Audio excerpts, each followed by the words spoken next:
జమైకా వేదికగా ఆస్ట్రేలియాతో జరిగిన మూడో టెస్ట్ మ్యాచ్లో వెస్టిండీస్ టీం ఒక చెత్త రికార్డును క్రియేట్ చేసింది. విజిటింగ్ టీం సెట్ చేసిన 204 పరుగుల టార్గెట్ను చేసి చేయలేక కేవలం 27 పరుగులకు ఆల్అవుట్ అయింది. అది కూడా టీం తమ 2 ఇన్నింగ్స్లో కేవలం 14.3 ఓవర్లు మాత్రమే బ్యాటింగ్ చేయగలిగారు. సో వెస్టిండీస్ క్రికెట్ చరిత్రలో చూసుకుంటే ఆ టీం ఎప్పుడు కూడా ఇంత చిన్న స్కోర్కి ఆల్అవుట్ కాలేదు. ఫర్ ది ఫస్ట్ టైం 27 రన్స్కి ఆల్అవుట్ అయింది. అండ్ ఓవరాల్గా చూసుకుంటే ఇది టెస్ట్ ఫార్మేట్లో సెకండ్ లోయెస్ట్ స్కోర్. ఫస్ట్ ప్లేస్లో న్యూజిలాండ్ వాళ్ళు ఉన్నారు. వాళ్ళు 1955 సంవత్సరంలో ఇంగ్లాండ్ టీం మీద 26 పరుగులకు ఆల్అవుట్ అయిపోయారు. సో ఇప్పుడు న్యూజిలాండ్ టీం తర్వాత వెస్టిండీస్ టీం టెస్ట్ ఫార్మేట్లో 2 అత్యల్ప స్కోర్ను నమోదు చేశారు. మరి ముఖ్యంగా వాళ్ళ స్కోర్ కార్డులో చూసుకుంటే ఏకంగా 7 బ్యాట్స్మెన్ డక్అవుట్ అయ్యారు. కేవలం ఒక్క ఆటగాడు మాత్రమే 2 అంకెల స్కోర్ని చేరుకోగలిగాడు. సో వెస్టిండీస్ టీం అయితే ఈ రేంజ్లో అంత దారుణంగా కొలాప్స్ అయ్యి 27 పరుగులకు ఆల్అవుట్ అయిపోతారని చెప్పి ఎవరు ఎక్స్పెక్ట్ చేయలేదు. మెయిన్ వాళ్ళు ఈ మ్యాచ్తో పాటు సిరీస్లో కూడా ఆస్ట్రేలియా టీంకి చాలా మంచి కాంపిటీషన్ ఇచ్చారు. ఇన్ఫాక్ట్ ఈ మ్యాచ్లో వెస్టిండీస్ టీం ఆస్ట్రేలియా టీంని సెకండ్ ఇన్నింగ్స్లో 121 పరుగులకు ఆల్అవుట్ చేసింది. దీంతో వాళ్ళ టార్గెట్ 204 పరుగులుగా మారింది.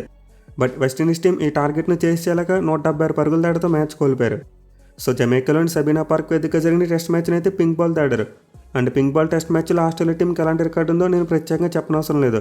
ఎస్పెషల్లీ ఆ team star bowler Mitchell Starc pink ball అంటే రెచ్చిపోయి బౌలింగ్ చేస్తాడు. అండ్ ఈ మ్యాచ్లో కూడా అతను మైండ్ బ్లోయింగ్ స్పెల్ వేశాడు. మెయిన్లీ వెస్టిండీస్ టీం 27 పరుగులకు ఆల్అవుట్ అయిందంటే దానికి ప్రధాన కారణం మిచెల్ స్టార్క్ బౌలింగే. ఫస్ట్ ఓవర్లోనే 3 వికెట్లు తీశాడు, అది కూడా ఒక్క పరుగు ఇవ్వకుండా. సో టెస్ట్ క్రికెట్ చరిత్రలో ప్రీవియస్గా ఇలాంటి ఘనత మన ఇర్ఫాన్ పఠాన్ ఒక్కడే సాధించాడు.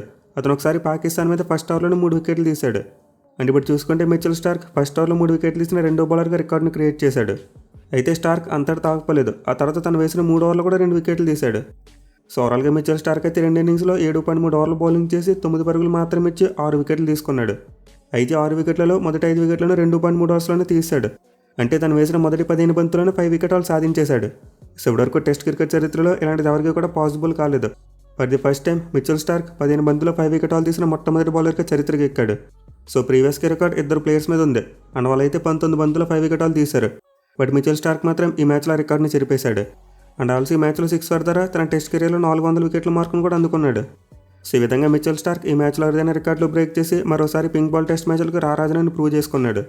ఇక అతనితో పాటు 2 ఇన్నింగ్స్లో స్కాట్ బోలాండ్ తను వేసిన 2 ఓవర్స్లోనే 3 వికెట్లు తీసుకున్నాడు. అండ్ హ్యాజల్వుడ్ కూడా 1 వికెట్ పడగొట్టాడు. ఇన్ఫాక్ట్ స్కాట్ బోలాండ్ అయితే తను వేసిన 14 ఓవర్లో ఫస్ట్ 3 బాల్స్కి వికెట్స్ తీసి హ్యాట్రిక్ కూడా సంపాదించాడు. సో ఈ విధంగా మిచెల్ స్టార్క్తో పాటు స్కాట్ బోలాండ్ కూడా ఈ మ్యాచ్లో సెన్సేషనల్ బౌలింగ్ చేశాడు. ఇన్ఫాక్ట్ ఆస్ట్రేలియా టీం చాలా రికార్డులను బ్రేక్ చేసింది. సో మొత్తం మీద ఆస్ట్రేలియా బౌలర్స్ అయితే మైండ్ బ్లోయింగ్ బౌలింగ్తో వెస్టిండీస్ టీంను చిత్తుగా ఓడించారు. ఇన్ఫాక్ట్ 3 టెస్ట్ మ్యాచ్లోని సిరీస్ను 3-0 తేడాతో కైవసం చేసుకున్నారు. ఇక ఈ మ్యాచ్లో అద్భుతంగా పెర్ఫామ్ చేయడంతో పాటు ఈ సిరీస్లో మొత్తం 15 వికెట్లు పడగొట్టిన Mitchell Starc player of the match అలాగే ప్లేయర్ ఆఫ్ ది సిరీస్ అవార్డులు అందుకున్నాడు.